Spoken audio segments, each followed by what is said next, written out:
Bien, merci de nous avoir donné la parole. J'attends un peu que la suite puisse se faire. En tout cas, nous aussi, merci d'avoir donné du temps au peuple iranien. Nous nous associons au soutien qui lui est apporté de cette manière et nous lui rendons hommage pour le combat que ce peuple mène aujourd'hui pour la liberté et cette liberté qui est un pilier, on le sait, fondamental, incontournable, mais fondamental pour la démocratie qui, quand on le constate, est bien minoritaire dans notre monde d'aujourd'hui. Mais nos réalités sont bien là, et elles nous rattrapent. Et en cette fin d'année 2022, Monsieur le Président, est pratiquement à mi-mandat. Nous sommes devant un constat navrant. Vous luttez à juste titre contre le dérèglement climatique et vous créez du dérèglement social. Vous ne savez pas faire les deux en même temps, si je puis dire. Et votre discours liminaire est pour le moins déconcertant. Je ne vais pas vous apprendre les trois composants du développement durable, le social, l'économie, l'écologie. Que faites-vous des deux premières, notamment le social? Alors, des exemples plutôt que de longs discours. Vous créez des couleurs de bus, très bien.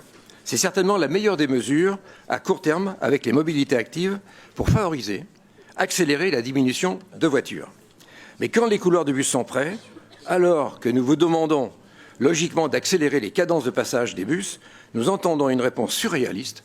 Nous n'avons pas assez de bus et dans le lointain, nous entendons il faut en commander. Quand la première réponse n'est pas nous n'avons pas assez de chauffeurs. Monsieur le Président, la réalisation de couleurs de bus est un calendrier sur 2 ans. Pourquoi le nombre de bus n'a pas été anticipé et ne s'est pas inscrit dans le même calendrier? Impréparation, incohérence, on voit l'organisation en silo. Dans le cadre de la ZFE, vous faites, à juste titre, des transports en commun une alternative à la voiture.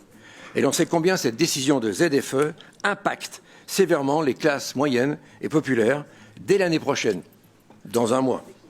Cette contrainte cumule, pas de chance, avec des pannes récurrentes des métros. Et pourtant, vous annoncez une augmentation des tarifs et persistez à la mettre en place, qui plus est dans un contexte critique de baisse de pouvoir d'achat des usagers. Incohérence et injustice. Le président du Citral n'écouterait-il pas le président de la métropole ou le président de la métropole pourrait-il négocier avec lui?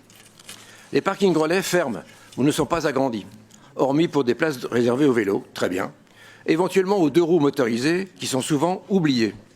Les automobilistes ne sont pas encouragés à rompre avec leurs habitudes, rompre rapidement avec leurs habitudes. Les parkings des gares sont sous-dimensionnés, contraignent ces mêmes automobilistes à se garer un peu n'importe comment, comme ils le peuvent, sur la voie publique. Impréparation, incohérence.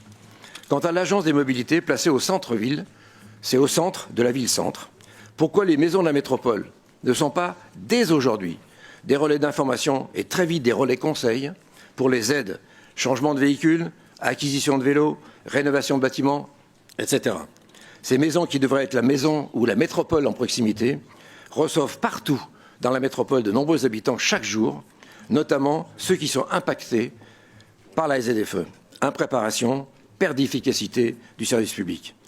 Ces exemples nous inquiètent et nous vous alertons pour ne pas glisser de l'incohérence à l'incompétence. J'aimerais aussi ensuite aborder un tout autre sujet. Messieurs les sénateurs, Monsieur le Président, Mesdames et Messieurs les conseillers métropolitains, Mesdames et Messieurs les maires et conseillers municipaux. Oui, je m'adresse à tous, y compris aux maires et conseillers municipaux, parce que nous sommes un certain nombre dans cet hémicycle à représenter les communes, à vivre dans les communes, à vivre parmi les citoyens qui, eux, ne sont pas prêts de lâcher leur commune, leur lieu démocratique du quotidien, là où ils vivent. Oui, je vous parle du rapport de la mission sénatoriale publié le 7 décembre, juste avant le 8, et pour le moins que l'on puisse dire, c'est qu'il ne fait pas toute la lumière sur le sujet préoccupant de la pérennité des communes, mise à mal, attaquée par la loi MAPTAM. Au demeurant, les maires et conseillers municipaux de la métropole, et je rappelle que 45 communes ont dénoncé les conséquences désastreuses de la loi MAPTAM il y a moins d'1 an, ont apprécié avec bonheur que vous vous en doutez, d'être informés par et après la presse, de la part du Sénat représentant les collectivités territoriales, les communes, leurs maires et les conseillers municipaux s'attendaient à plus de considération. Venons-en au rapport avec un titre bannière, Métropole de Lyon, commune, le pari d'un destin commun. Un destin commun, oui. Il l'est depuis la création de la communauté urbaine. Et en termes de Paris, je reprendrai volontiers les propos du sénateur François-Noël Buffet. Avec sa particularité, la métropole doit réapprendre à fonctionner comme fonctionnait la communauté urbaine dans ses relations avec les maires, sinon elle n'aura pas de survie. Le pari est donc risqué et nous aurions pu écrire le pari perdu d'un destin commun. Nous le voyons tous les jours. Alors des remarques fondamentales s'imposent. Nous nous limiterons à 4.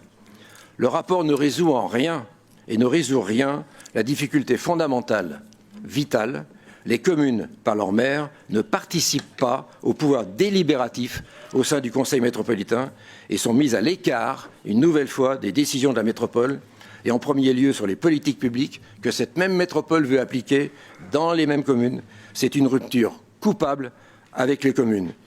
Donc vous vous félicitez, Monsieur le Président, trop facilement sur un vide. La principale revendication des maires est écartée. Le combat, la fronde, la colère reste donc entier.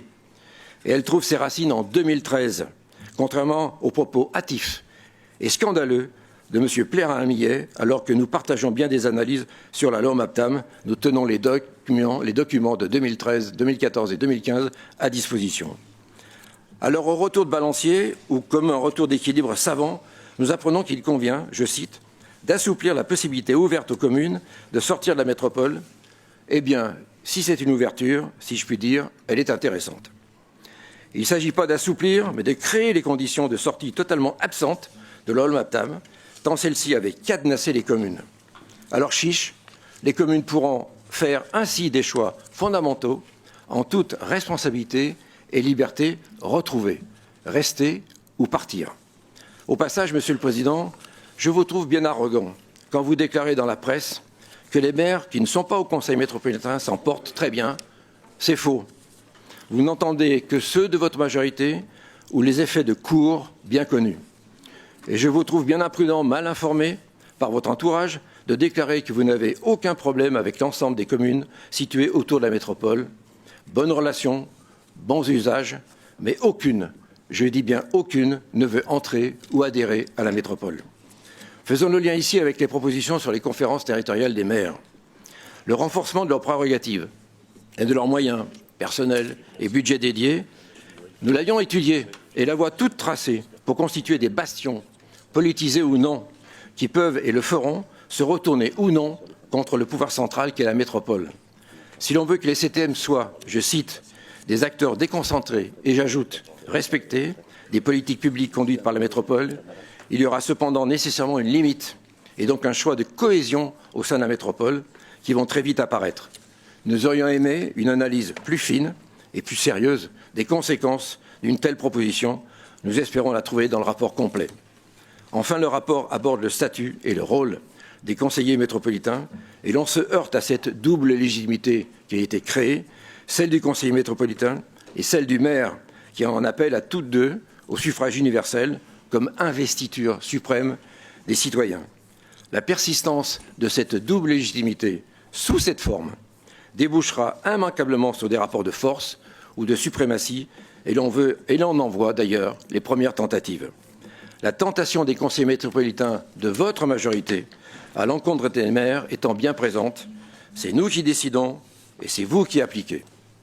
Enfin, et dernière remarque dans ce rapport, il est navrant que sur le fond, que les conséquences de la loi MAPTAM et la conséquence de la métropole et la gouvernance de la métropole soient imbriquées, amalgamées. Cela n'a pas permis une vraie analyse des effets néfastes de la loi MAPTAM en tant que telle. Car c'est une évidence, si la gouvernance change, la loi MAPTAM, elle reste, en tout cas pour l'instant. En conclusion, Monsieur le Président, chers collègues, les métropoles de France se sont tenues avec discernement, à l'écart du modèle métropole de Lyon. Elles seront bien inspirées de poursuivre dans cette voie de l'intercommunalité qui donne satisfaction partout, en gardant à distance un rapport de mission sénatoriale qui pourrait être une des premières traductions d'une volonté sous-jacente d'étendre le modèle de Lyon aux autres métropoles. Nous avons écrit un courrier, comme une seconde tribune, à toutes les métropoles de France, dont le titre est « Métropole de Lyon, ne nous imitez surtout pas ». Je vous remercie de votre attention. Merci. La parole est au groupe progressiste et républicain.